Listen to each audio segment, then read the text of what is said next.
And All right, hello guys.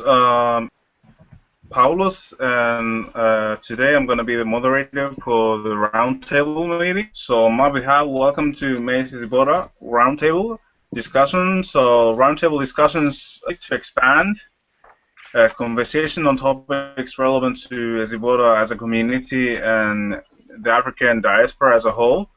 We're going beyond surface talk, which, although important, allow the depth of engagement required to truly listen, learn, and respond effectively. But I think so.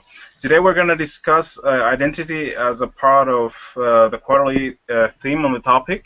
So maybe we could start by everyone introducing themselves. I could first introduce myself, and then we could go starting from Ijeoma. And me, I'm Paulus, currently finishing my thesis as a bachelor. And my background, I live in Finland. My parents are from Congo, Democratic Republic of Congo, and Kenya. And I'm very happy to be here. So, Ijeoma, please tell more about yourself. Hello, Ijeoma. hi, can you hear me? Oh, hi, can you hear me? Yeah, we can. Hello, hi, can you hear Hi. me? yes, Yes, we Hi. can hear you. Okay. Yes. Hi, my name is Ijeoma. I'm in Washington, D.C. I work in health policy, and my parents are Nigerian, but I was born here in the United States. Okay. And could you tell us more about Kabakudan? Oh.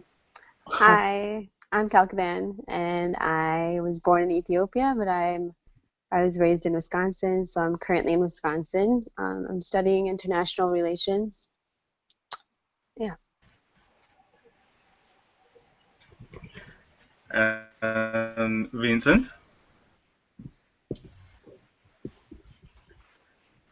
Vincent, would you like to tell us more about yourself? Yeah, I'm a little bit confused. I heard it like No three times. problem. Oh yeah, hi. No My name is problem. Vincent. The thing is that the way it's going, and I can hear myself. Hey, why am I hearing myself?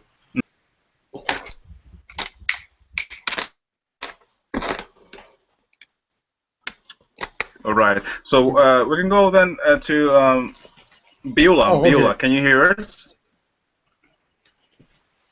So would you, Beulah, like to introduce yourself?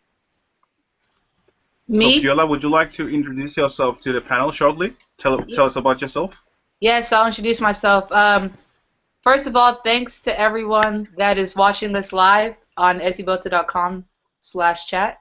Appreciate you. My name is Beulah Nkamdirim Oswaike. I am Nigerian. Born and raised in Houston, Texas. Currently living in Philadelphia, Pennsylvania. Yeah, that's about it. Yeah, and now back to Vincent. Would you like? Okay. Hi. My name is Vincent. I'm from Nigeria originally. I live in Iowa, the USA. I was born and raised in Cameroon. Um, and yeah, I'm a veteran to this particular platform, and just happy to be here today. All right, very nice. So I think everyone is more or less familiar with each other, and now we can go to the topic that I thought was quite fitting for this occasion. So it's identity,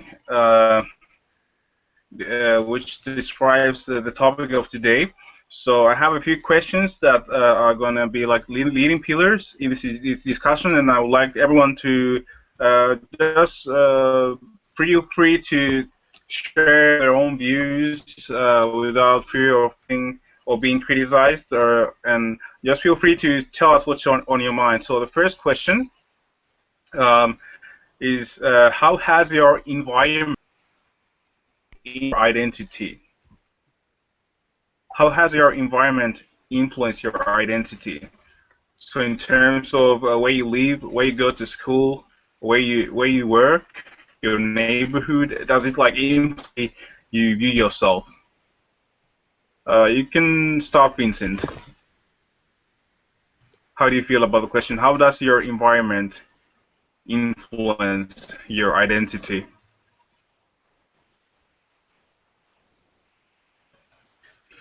First, Vincent? Yeah, yeah. I think I've been greatly influenced by being born and raised in Cameroon. Um, Mm, and I mean, my living and being raised in Cameroon by Nigerian parents was very interesting because the mm, streets were Cameroonian and I had to be Cameroonian on the streets, but coming back home, I had to be a Nigerian and Igbo boy every single time. mm, So there was that particular difference, that twofold thing about your life, and I mean, it's a second mm, culture kind of, but it's something which I carry everywhere. So it's, and then, moving back to Nigeria to do my NYSC for 1 year, which is like a national service to the country as a graduate, then come to the yeah, US. So it's kind of a plethora of cultures I've been around, and I do appreciate the fact that sometimes it's a clash, the Nigerian, Cameroonian, mm, American, everything all mixed up in one. Sometimes a little bit confusing, but I think I'm doing good. So since I'm still actually walking around and going to a job and coming back home. So kind of.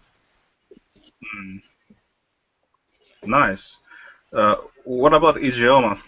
Have you had like situations where you feel like your environment is pushing you to adapt a certain kind of? Um, How do you feel? so usually with a question like this, uh, I guess in the past I would have answered by saying that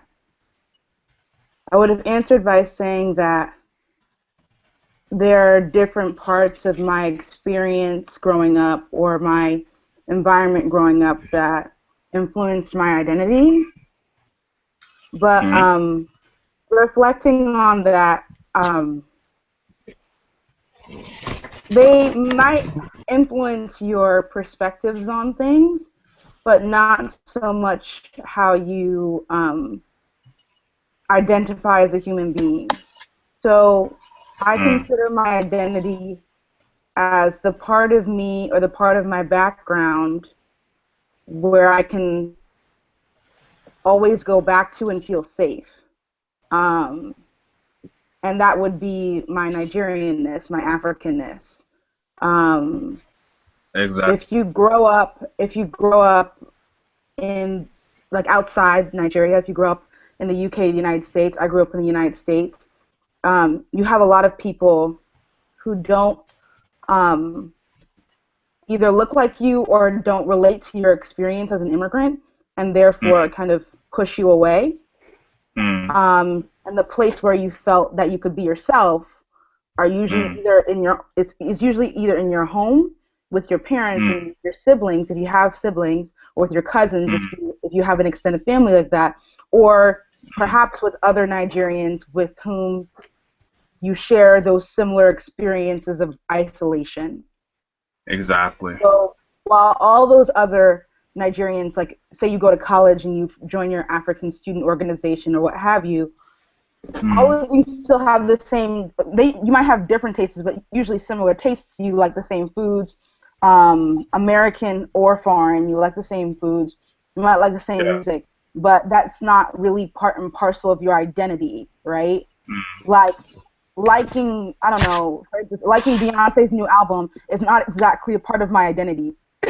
mm, Like I don't, if I'm applying for a job, I'm applying for a school, I don't check a box as Beyonce fan.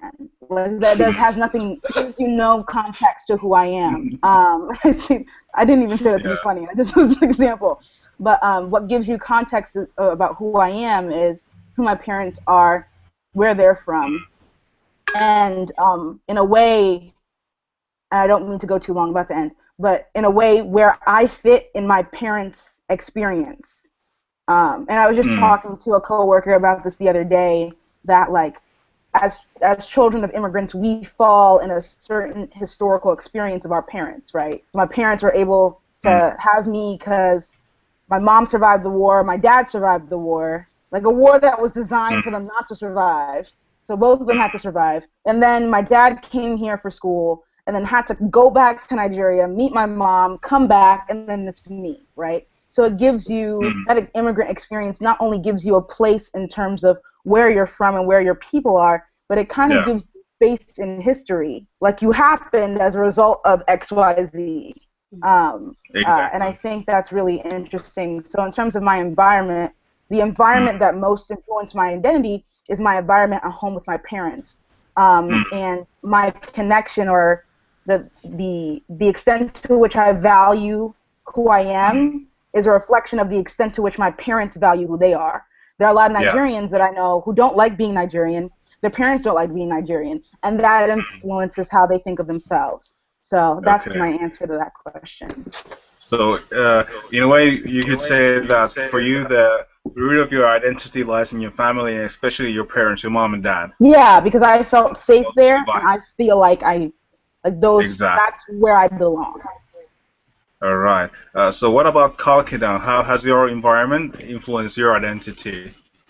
All right. Okay. For me, I'd have to say, since I was born in Ethiopia, and then up until the age of 7, and then I moved to the United States, it was just, I was adopted, so I was thrown into the mix. So up until now, it has been like vying for preserving my Ethiopian identity in every environment I am. So like if I'm around Ethiopians, it becomes this thing like where I try to prove like I still remember the things from home, and just to make sure like that they understand that I still have my Ethiopian identity. But then when I'm around other people, I still I know that my identity as an Ethiopian, it separates me from other people because of my unique experience. But right now I'm in this weird third space where like sometimes I feel too too American for Ethiopians, then too white for some other people. So it's like trying to figure out that balance.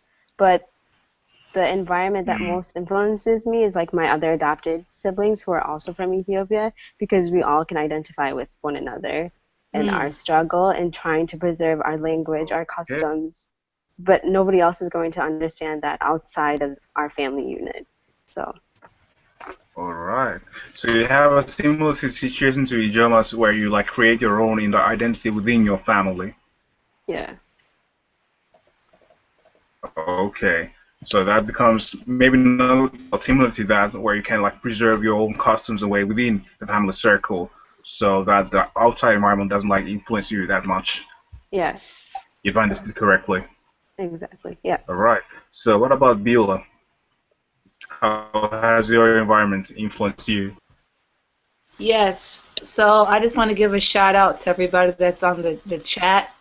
Flower Child, Itomo, our people over at Creative Nestlings, DeLeon, thank you for joining us on the chat.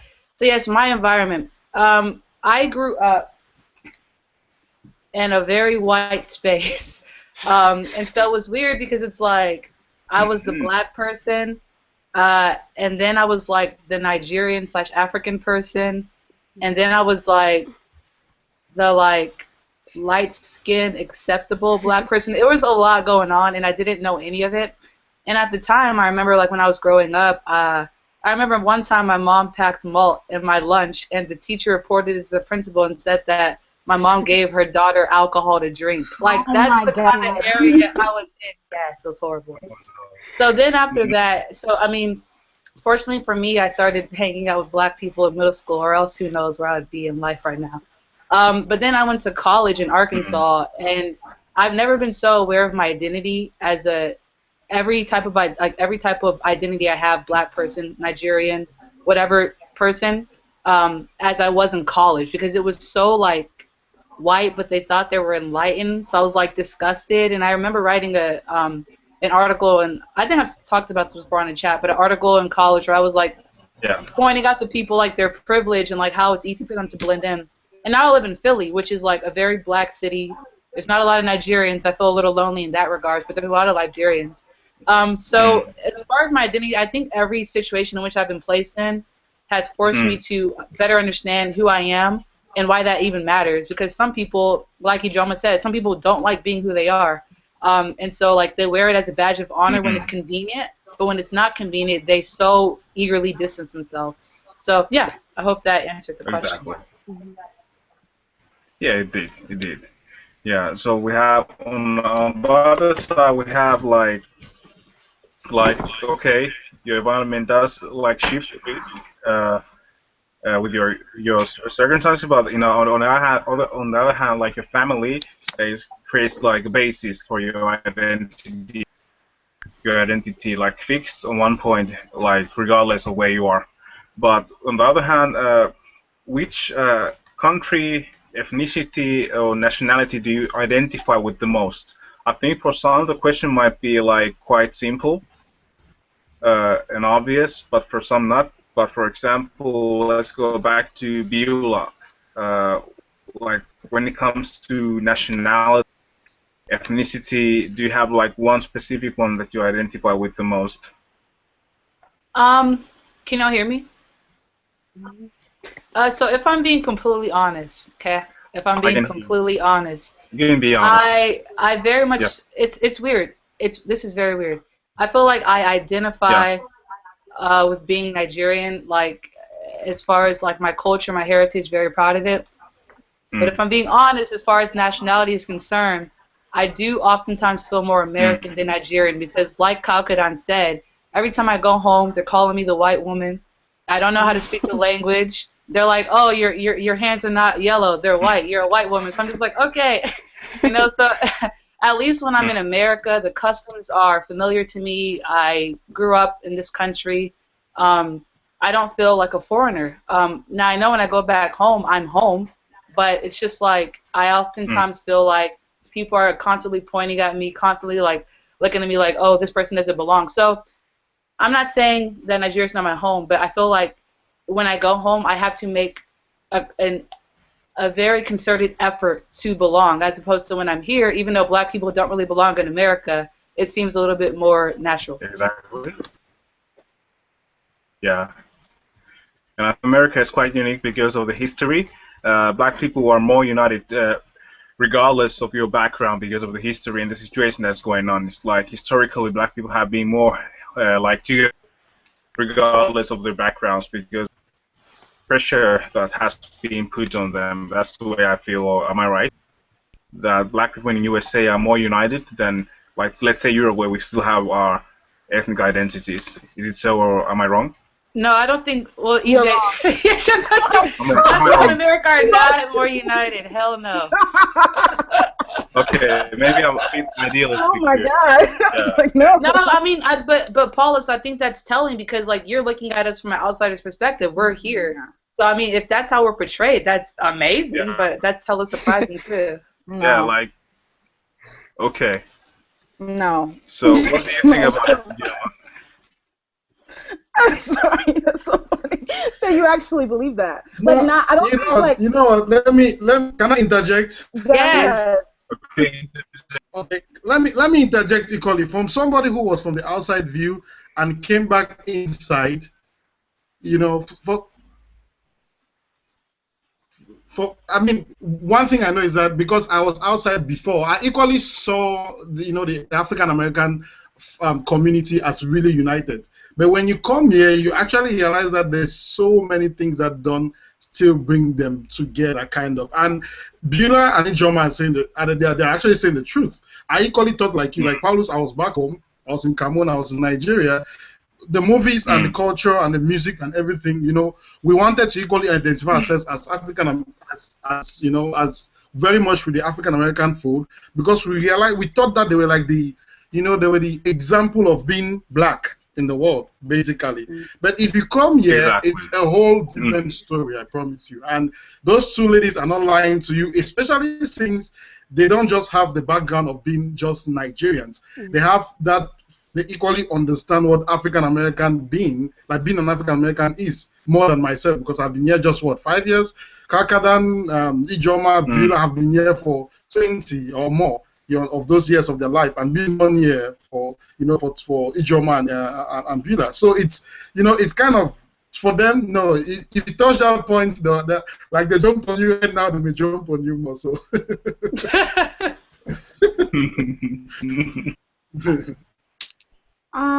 What was it again? I was gonna say something, I forgot. Oh, the original question is, what nationality, ethnicity do you identify with? Yes. Okay. Yes, that's the origin. I would say, so this is a weird thing, because when we say Nigerian colloquially, especially amongst Nigerian populations in the United States, we colloquially mean South Nigeria. Like, a lot of Nigerians in the United States are not from the northern half of Nigeria. I think I've met only very few of them. So when we say Nigerian, we usually mean you're either Yoruba, Igbo, Ibibio, etc. Right? Like, you're not from, like, you're from the lower half of Nigeria. So in terms of, really, I just mainly identify with my ethnicity, which is Igbo. Simply because because of the history of Nigeria, there's a certain specific experience that my ethnic group has had, and that is, I'm raised through that experience. I'm raised through that lens. So the way my parents raised me is through that lens. So I don't know anything else. And there are some similarities that Nigerian ethnic groups in the south half of the country share, so that sometimes we use that to bond with each other outside of Nigeria, but there becomes a point where, like, we just aren't the same. Like, there are certain issues in which we just, or certain ways of doing things we're just very different with. Not to say that one is better or worse than the other, we're just very different. So I first and foremost identify as my ethnicity in the United States, just because it's what I know. Growing up as an immigrant kid from this African country in the United States, that's how I identify. But I've learned in America, especially when you're an African immigrant, I don't know how to explain, but so people always say, like, I've always heard that, oh, African immigrants are treated differently because you're black, but you're not really black, right? And I think what people mean by that is, you're black, but you don't have an attachment to the experience of Jim Crow and slavery, etc. And while that is true, it doesn't mean that we don't experience the consequences of that history in America. So sometimes you're let into certain spaces by people who aren't black, not only white people, but by other people who aren't black, because you're an African immigrant and you're not African American. But the minute you show that you're an actual human being and not a stereotype of what they think you're supposed to be as an African immigrant, you become black and you need to go.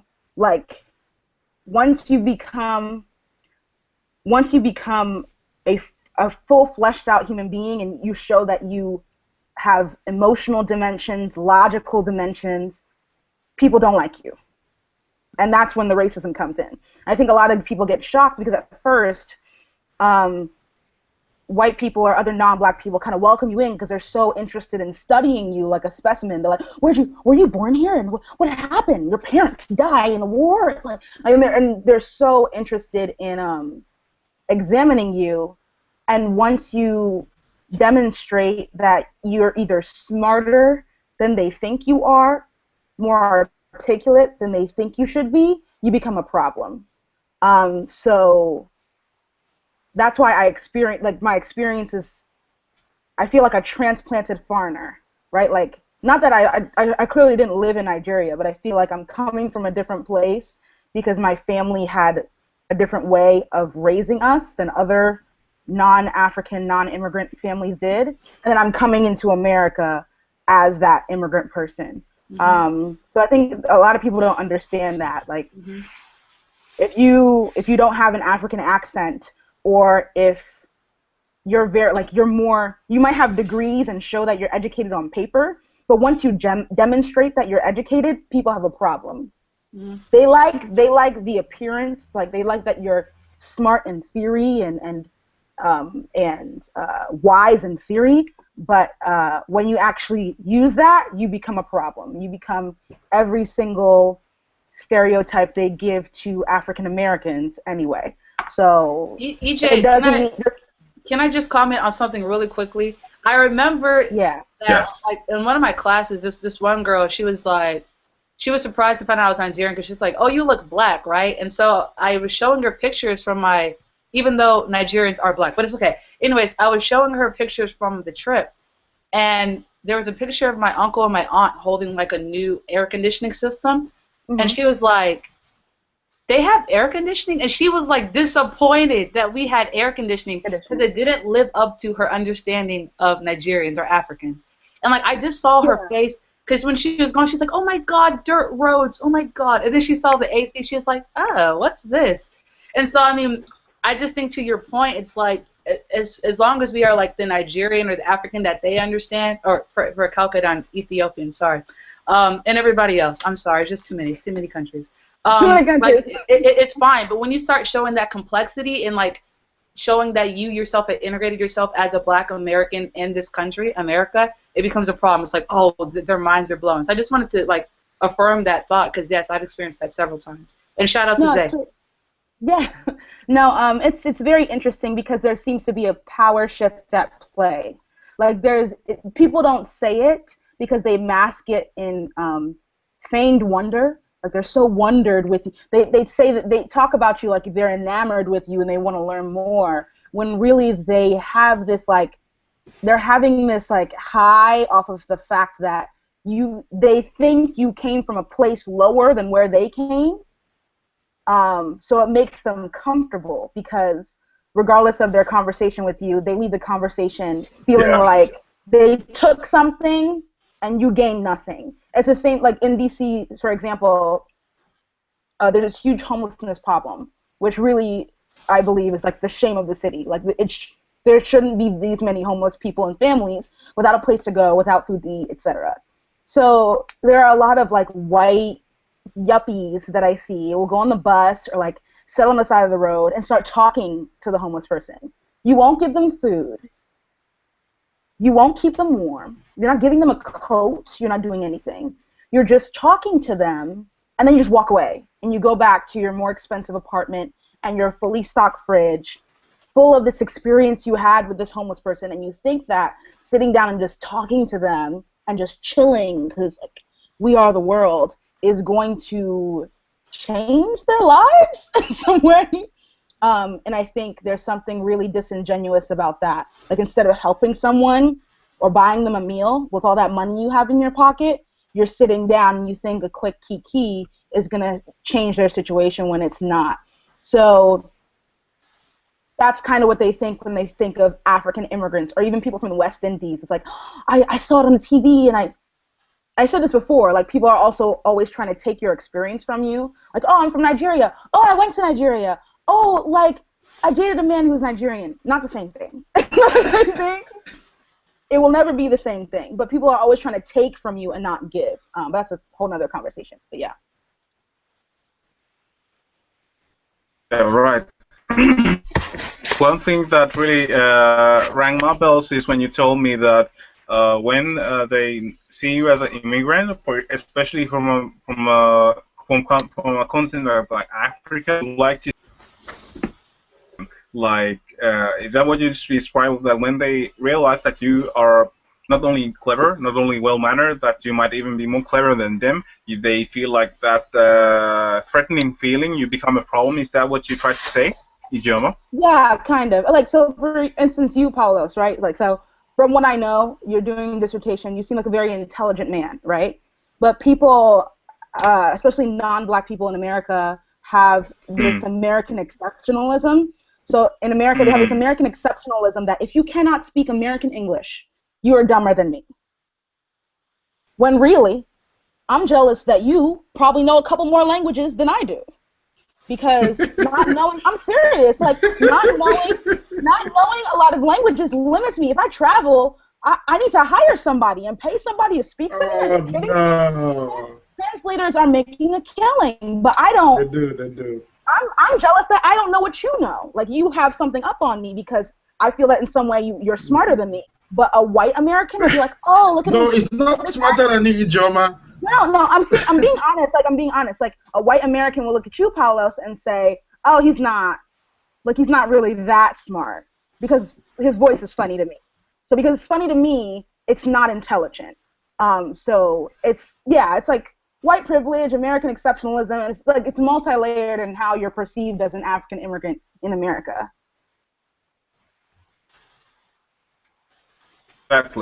Exactly. So now time is running quickly, so I would like to have Kalkidan say something on this quickly, and then we'll take 2 questions at once just to stay on the time schedule. So, Kalkidan, in fact, yes, which nationality or ethnicity do you identify the most? American, Ethiopian, African? You're on mute, You're Kalkidan. on mute, so you can open your mic first.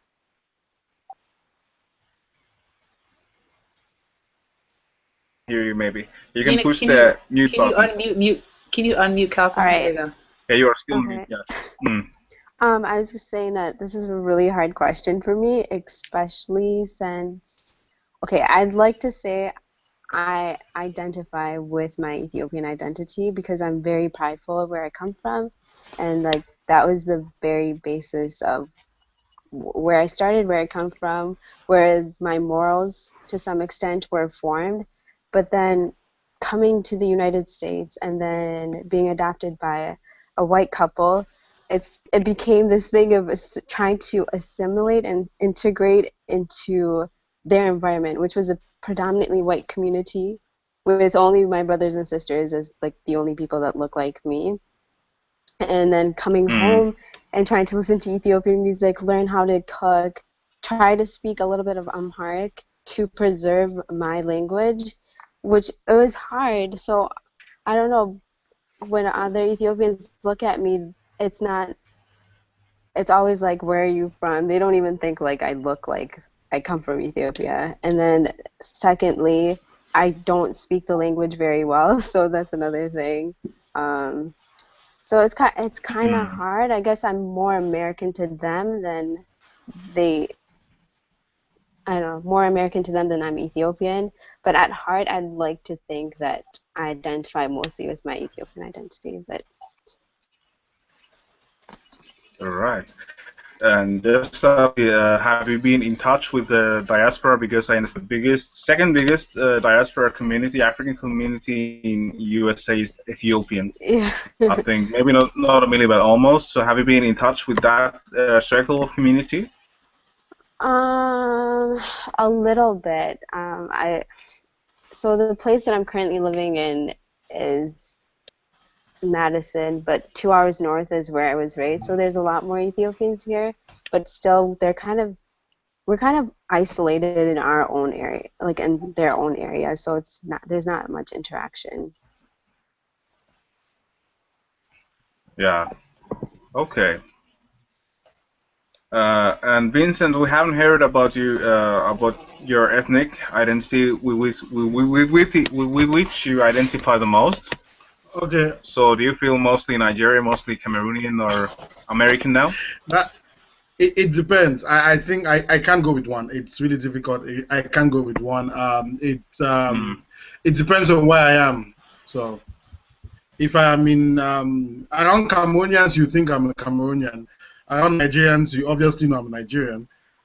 So I would say Cameroonian, it's a little bit, it comes natural most of the time. The Nigerian comes equally natural, but not as the Cameroonian. So you could call me Niger Cameroonian or Cameroonian Nigerian. It doesn't matter. It's all blended. A lot of the culture from Cameroon is the same as ones in Nigeria.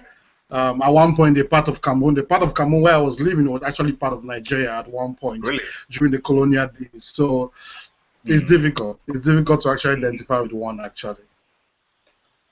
And before I go, I just wanted to say shout out to people like Flower Child, ZM25, Anon2675. They have been blasting the chat, and you know, these are people who, I mean, somewhere like Flower Child brought up a very important point about her identity as a Ugandan, you know, and the fact that she wants to identify herself with that. She's from Halifax, Canada, and she wants to identify with that, but it's difficult because of the fact that, you know, she wants to equally identify with the tribe and the nation, and that's actually two different things, basically, from where we come from. So, but just shout out to them and all the wonderful things they're saying.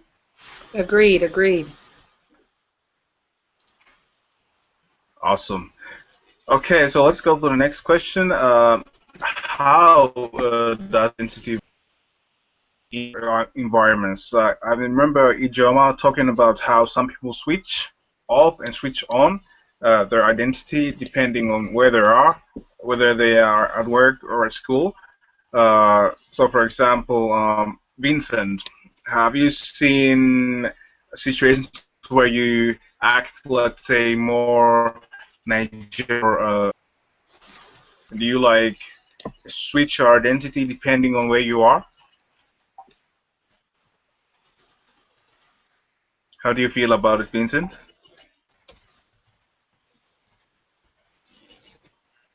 Vincent? Okay, so Oh yeah. There are places. This is going to mess me up. Sorry, guys, but yeah, there are places where I do see myself trying to blend in. I mean, I work in corporate. I've been in corporate America since I've been in this country for like roughly for like 4 to 5 years, and I think there are times when you do have to kind of blend in as much as you can. So like throw away the Cambodian, throw away the Nigerian part of you, and just, you know, like pizza. Not that I'm not saying that people like pizza are not Africans, but like pizza, like hamburgers, you know, like their festivities, like what makes them happy, like football, American football, not the real football, which everyone in the world knows. You know, you do have to kind of blend sometimes if you are in a third culture, because it's not even the third culture for me. This is a fourth culture for me, basically. You know, from Cameroon to Nigeria to my, you know, everything to this culture. So this is me trying to equally blend into a fourth culture. So I don't see myself trying to move out of the US anymore, because if I go to another place, then I may not be able to take it. But sometimes you do have to kind of, you know, change yourself and reinvent yourself. Not in a bad way, please, but just reinvent yourself in order for you to be able to, you know, communicate better with people around you.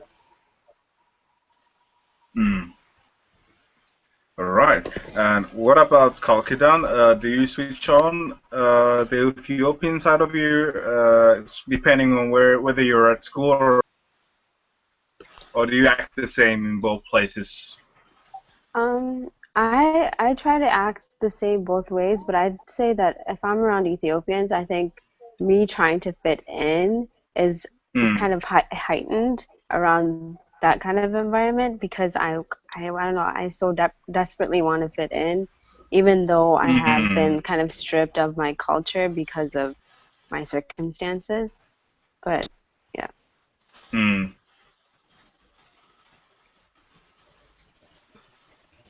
Exactly. And what about Ijoma? I think that depends on the space you're in, and it's hard to explain, but the relevance of talking deeper about your identity. So, for instance, if you are in a predominantly white space, like, and your work has nothing to do with Africa, Nigeria, etc., like, it's to the extent, like, past your name, really no one, like, unless someone wants to make a friendship with you, then maybe you can talk about your country a little more, but, like, it doesn't, if I start referencing things from my experience that don't have to do with the work that I'm doing at work, then it's not exactly necessary. So it's like you assimilate regardless, specifically as a black person in America. But of course, at home, you're a different person. With your friends, you're a different person. But that's amplified in general if you're not white in America. Like if you're not white in America and you work and you go to work, like that's how it is. Like so, it's not exactly an immigrant thing. It's just a minorities thing. Like it's hard to explain. Yeah. Because me, I'm getting a feel that culture and identity might have to do with, let's say, power and influence and, let's say, privilege. Because, for example, if a person from a wealthy country, industrialized country, goes to, let's say, less wealthy country, less industrialized country, do they have the same need to blend in as, let's say, when we to Europe or when we as Africans come to America, we have to blend in more, whereas when they come to our countries, they don't have the same need to come to our level.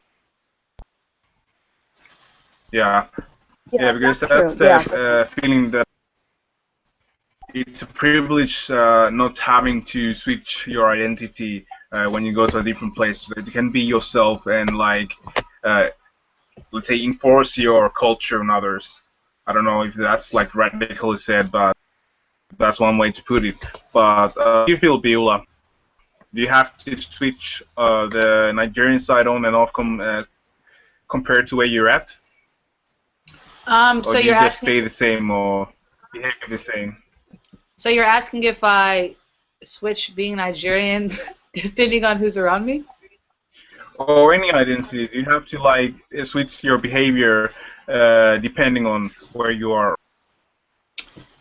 Well, I don't know if it was in the chat on ezibota.com/chat. Shout out to everybody that's watching this live and commenting, or if someone here said it. But the word or the phrase or the concept code switching is very real. I'm sure everybody here would say, no, I'm me, 100%. I'm me all the time, 24/7, 25/7, 25/8. That's great, but it's not really true. So, I mean, we probably do stuff that I'm not even aware of. Like, I mean, Calcadon is being adopted by white parents. She probably has, like, a little twang in her voice when she's talking to Ethiopian as opposed to when she's talking to Becky with the good hair. You know, you never know. So it's not like a conscious decision like, oh, I'm turning me off. I'm powering down. I'm powering down my Nigerianness. But it's just like we naturally want to belong. I think it's like a survival thing. And so never in my mind am I like, oh, I'm going to stop being Nigerian because, like, nobody would get it and it's too hard out here. But I might find myself better relating with, like, things, like, more American so, as opposed to, like, when I'm around Nigerians, I can, like, joke about jollof rice, or I can joke about getting beat because you stole meat from the cooking pot. And I would never say something like that with, like, white people or even, like, black Americans. I wouldn't get it. So. Yeah. Yeah, and I think, let's say, some customs that are okay for us might be a difference between having and not having a salary. It's, many things influence and affect the ways that we are able to express our own cultures. But do you have, for example, do you have the same identity now as you have when you were younger, or have it changed a bit? Do you feel more American now than you felt when you were a child, or do you still have the same identity, or has it changed depending on your years or life phases of life?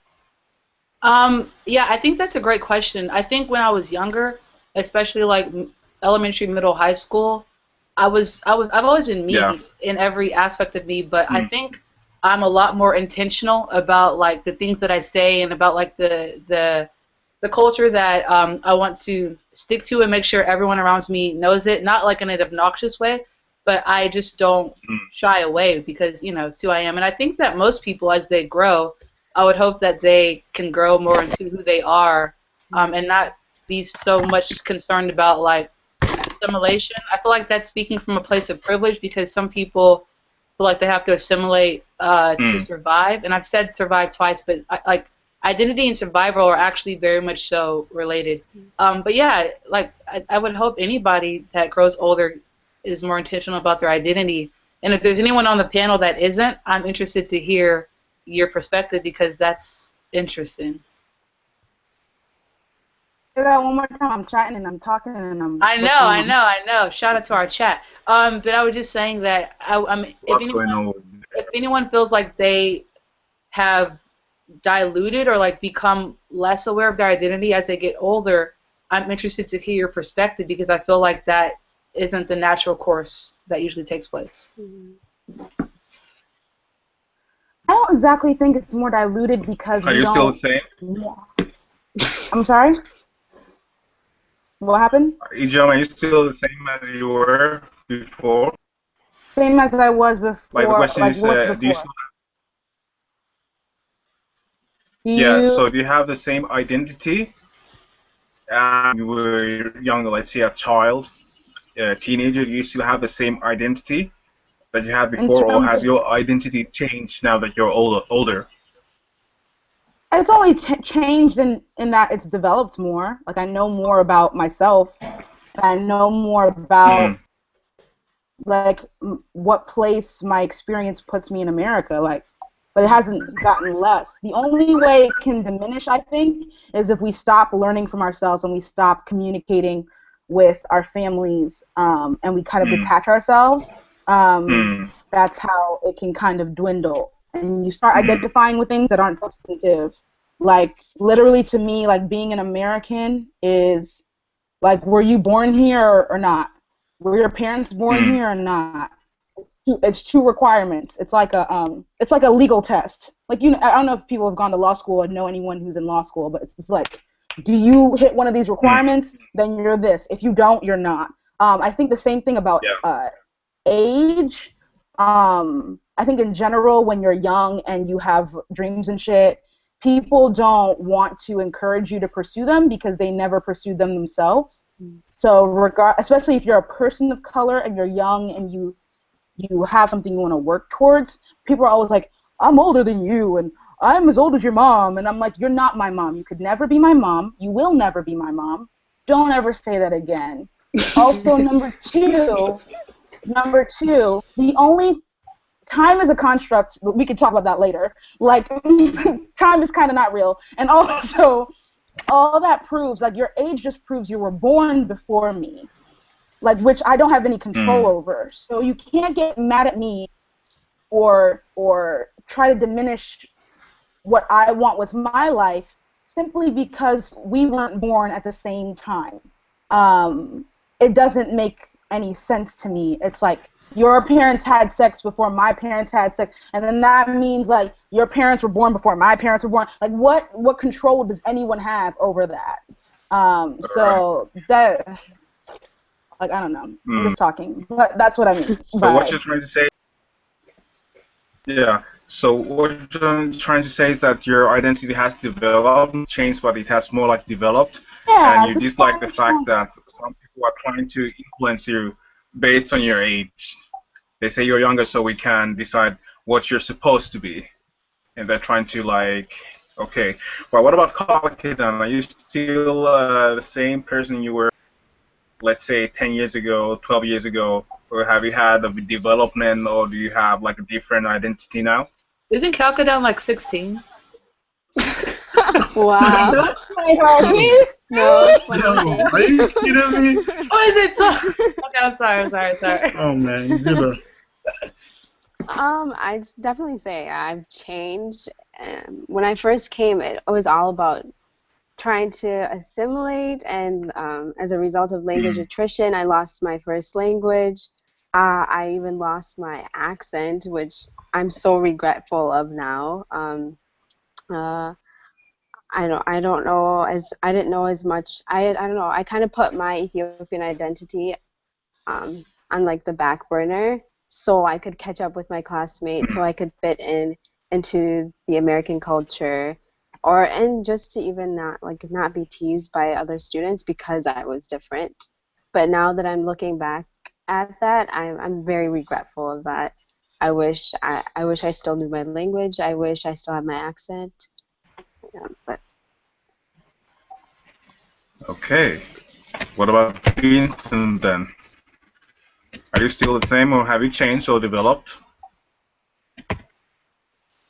Do you Oh, still have the same identity now, for instance, as you had when you were a child, let's say in Cameroon, or um, are you a I different think person it's now?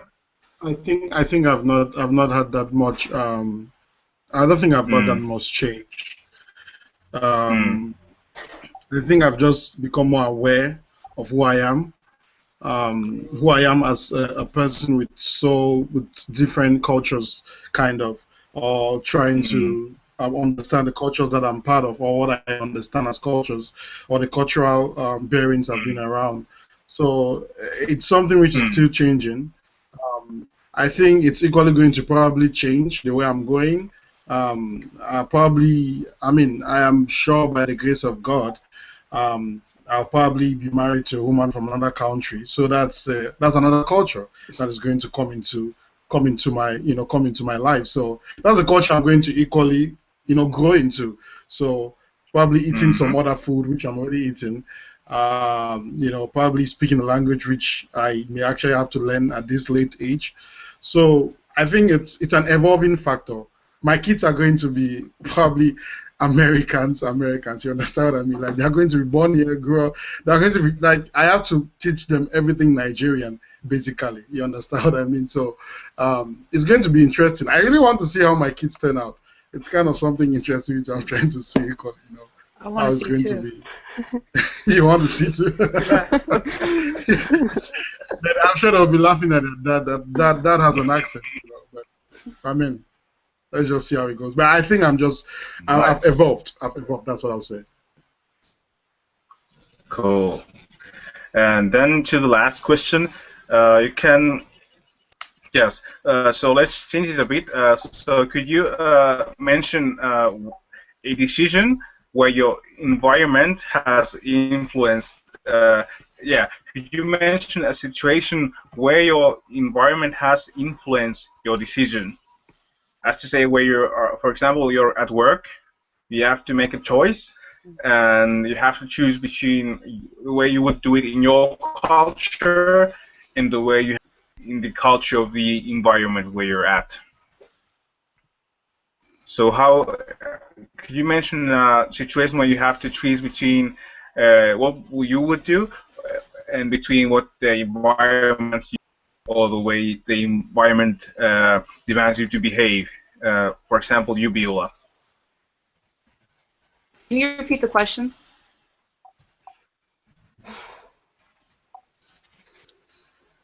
Repeat the question. Yes, just Okay, really I'll brief. repeat the question. Uh-huh. So, yes. So, could you mention a situation where your identity impacted a situation or place in time where you influenced uh, identity, or you were influenced by the environment where you were at So work or at home? a time in which my identity impacted a decision I made because of my environment.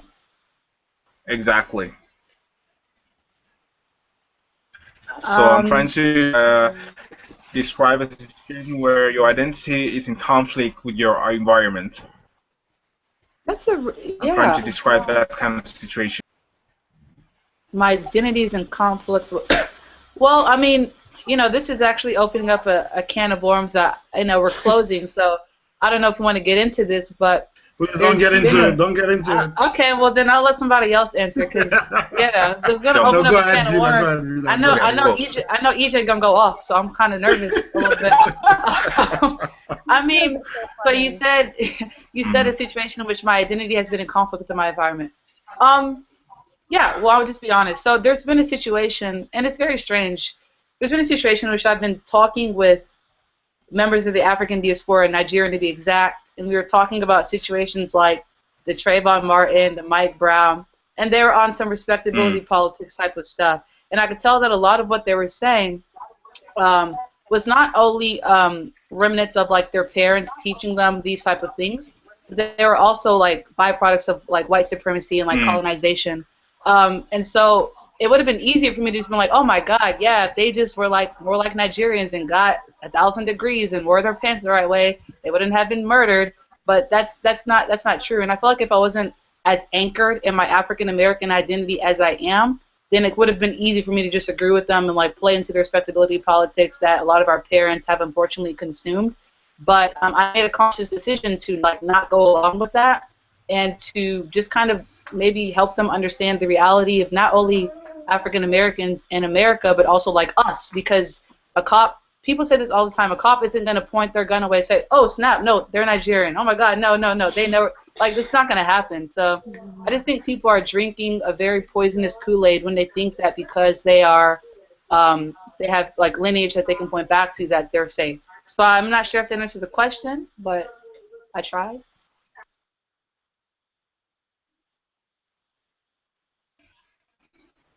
Can't What hear. about Ijoma? Has there Oh, been a situation where you had between, or should I repeat the question? yeah, I can't hear you. Okay, I'll repeat the question then. So has there been a situation where you had to choose your own identity, your culture, in between the environment where you were at? So you have to choose between do I do what I want to do in terms of my culture, or do I give in and do what the surrounding environment wants me to do or demands me to do? I think it depends on the stakes. So if you're at work, Okay. like it's whether or Mm, not you could pay your rent. So sometimes you have to navigate that mm, differently. And if what's going on where you work is in too much conflict with your identity, and that's either ethnically, nationally, or just like who you are as a person, how you do things, then you need to find another way to escape that situation. But if it's about a check, it depends. It depends on what the stakes are. It depends on what the context is, like what's going on. But if it's just in a space like Beulah's talking about, you're just talking to other people in the world, then that's very different. The stakes are your integrity. The stakes are who you are. And also, like, it doesn't cost you anything to, like, it doesn't cost you money to be like, I'm standing up for myself. I think, in general, as someone who is directly from Africa and whose Africanness is, uh, it's, I call it like irrefutably African. Like you can't hide from your own Africanness. Your name is African, etc.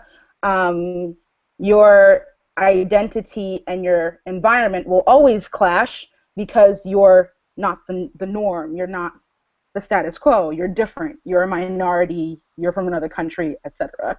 You're the other. So your identity and your environment will always clash in that way in general. mm, But there are specific cases, like I do agree with Beulah, that happens a lot, and I think a lot of people don't understand that those respectability politics in the Nigerian immigrant community mm, specifically have drawn mm. from it's just like it's like a it's like a Switch. it's not even a switch. It's clearly a result of trauma from the immigrant Mm, experience in Nigeria of the Civil War, colonization, mm, etc. So it's this whole idea that if I either in my words or in my actions distance myself from those people who are being targeted, I won't be targeted. So people do it mm, in actions or words. There was this girl on Twitter like who'd be like, well, the Black Americans over there. And I remember one day like interjecting and being like, if you mean African Americans, say it. Hmm. yeah. Don't do this whole othering where Mm, don't do this whole othering where you're like, I'm different from them and they made fun of me. And yes, it's messed up that they made fun of you, but there's a name. Don't It's like pointing at someone in the crowd. It's like yeah. subtweeting on Twitter, like All at right. me, like talk to me. Like Mm, don't be like them over there. yes. And I think a lot of people it's a soft racism that they Okay. think that Africans Mm, don't have the capacity to describe things mm, accurately. So they let that go. They're like, no, leave her yes. alone. She's just talking. But if you know like if you're in the immigrant community and you know what she's really trying to say, you check her on it. And you check her on it in mixed company, and that comes with Okay. its consequences. But you're just like, don't say Mm, it like we know what you mean. Stop trying to shade them. It's different now. Like, be a grown woman and say, I've experienced this from this group, etc. Mm. Cool. Okay, but what about Vincent or Calcutta? Do you have a say on this? Do you have situations where you had to choose between your way of doing things and the environment's way of doing things? No problem, EJ. Does any one of you have anything to add on this? Yeah, I can add something. I think Yeah. a simple example would be like shortening my name for somebody else because it would be easier for them. Whereas I know naming in Ethiopia, it's very important. Like names are chosen very critically to suit the child. It goes as far as 7 generations. You have your grandfather's name, his father's name. Those are all added onto your name. So like I know to me shortening my name, it's not okay. Like if you try to give me a nickname, I mean I don't know how accepting I will be of that because I know how important my name means to me, and there's a reason for why I'm called Kalkadan. Somebody else chose that name for me, so I kind of expect people to at least make an effort to use that. All right, I see. Yeah, so So for me, now we love to chat. Would really like to thank you all for really joining us today for a roundtable discussion on identity. We got a lot of good views and opinions, and we had an active chat already, so I'm very happy about that too.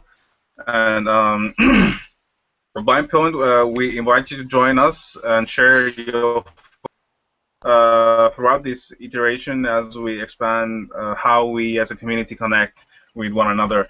And please follow us on Facebook, Twitter, Instagram, and Tumblr.